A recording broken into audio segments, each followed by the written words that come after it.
अल्हम्दुलिल्लाहि रब्बिल आलमीन वस्सलातु वस्सलामु अला अशरफिल अंबिया'i वल मुरसलीन अम्मा बाद क़ाल अल्लाहु तआला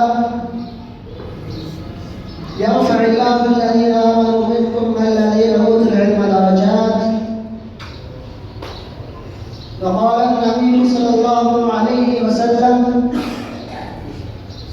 इन्ना अल्लाह यरफ़उ बिहाज़ल किताबि अक़वामन व यज़अउ बिही आख़रीन। सामिन मुहतरम, शेखुल इस्लाम मौलाना सनाउल्लाह अलअज़हरी रहमहुल्लाह बरसग़ीर पाक व हिंद की जामिअ सिफ़ात अज़ीम शख्सियत थे और रब्बुल आलमीन ने मौलाना साहब को बेशुमार खूबियों और महासिन से नवाज रखा था।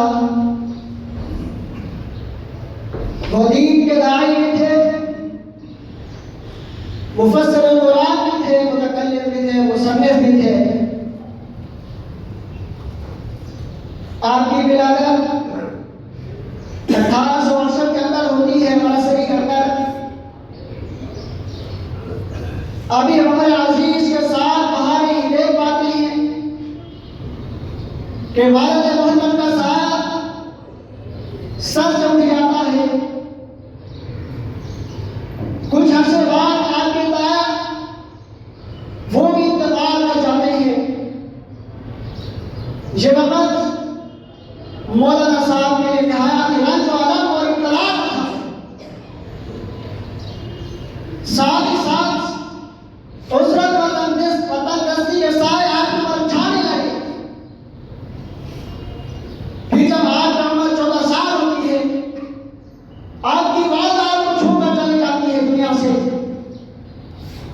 लेकिन इन्हीं दिनों के अंदर आपके पास एक बुजुर्ग एक जोड़ा रफू करवाने के लिए तशरीफ लाते हैं। आपसे दीनी बातें करते हैं जिनका आप बहुत ही उम्दा जवाब देते हैं।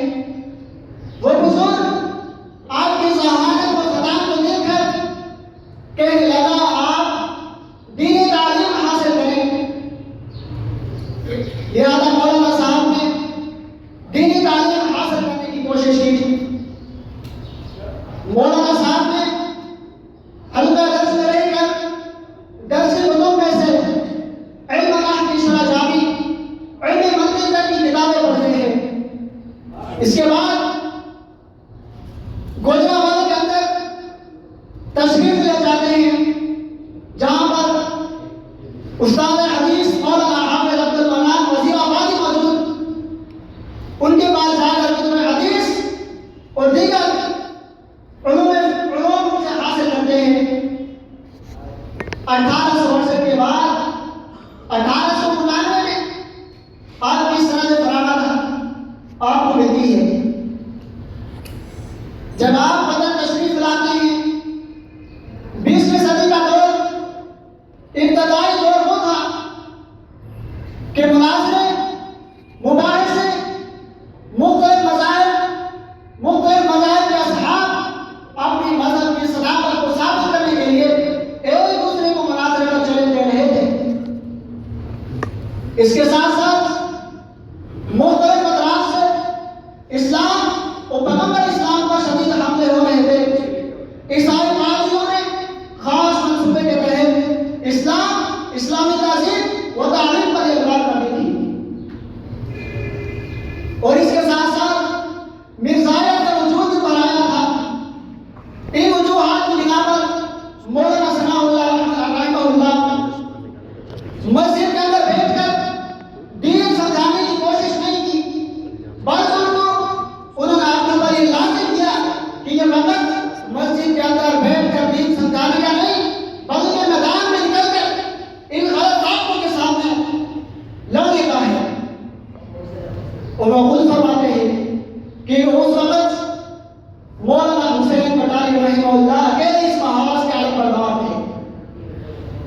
फरमाते हैं मैंने खुद अपनी आंखों से देखा ईसाई आ गया ये दो गिरोह और इसके साथ साथ कादियानियत उस वक्त बड़े उरूज पर थे।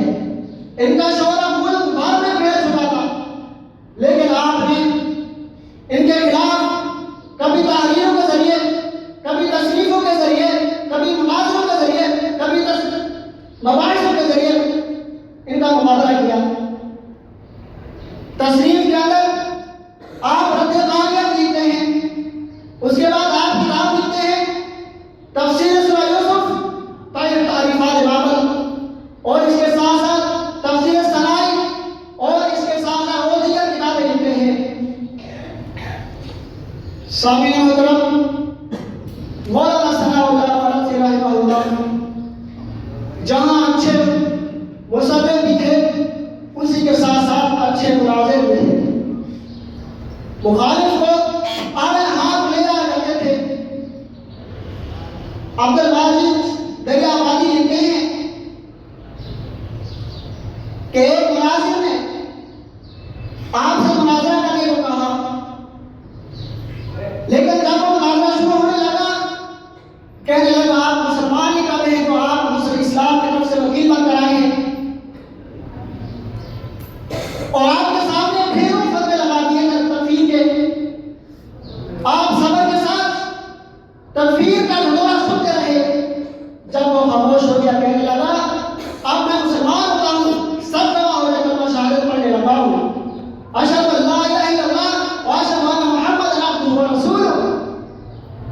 जब भी मुसलमान सुनते हैं, मुसलमान बात हो जाते हैं, वो मुनाज़िर परेशान हैरान हो जाता है और मौलाना साहब अपने काम चल करते हैं। इसी तरह एक सिख लीडर आपसे सवाल करता है, आप मुझे ये बताइए कि आप भेड़ और सूअर को मुशाबहत में एक ही देखते हैं, लेकिन आप भेड़ को हलाल समझते हैं, खाते हैं, लेकिन सूअर क्यों नहीं खाते? हजरत जी ने कह के लगाकर कहा आपने सवाल बड़ा ही टेढ़ा किया है, मुझे आप सवाल का जवाब दीजिए। आपकी बीवी, आपकी माँ, आपकी बहन, बहू, बेटी, ये सब भी एक दूसरे को मुशाबहत रखते हैं, तो फिर आप बीवी से बीवी को क्यों हलाल समझते हो? बाप है बाप, माँ को भी हलाल समझो, बेटी को भी हलाल समझो, क्यों नहीं समझते? सुनिए, इस्लाम ने हमें भेड़ की इल्लत, सूअर की हुर्मत का हुक्म दिया है, लेकिन आपके मसलन में आपने यहाँ तक नहीं बताया कि आपके लिए कौन से औरत हलाल है, कौन से हराम नहीं। बीवी को तुम हलाल समझो, फिर बाबू क्यों नहीं हलाल समझते? ये सुनकर वो बेचारा चला गया। उसने ये कहा कि आज के बाद मैं इससे कोई बात नहीं करूंगा। ये थे वो इस्लाम के मुनाज़िर जो इस दुनिया के अंदर इस्लाम का झंडा लहराकर इस दुनिया से चले गए। अल्लाह ताला से दुआ है कि अल्लाह ताला हमें उलमा सालिहीन के नक्शे कदम पर चलने की तौफीक अता फरमाए। आमीन।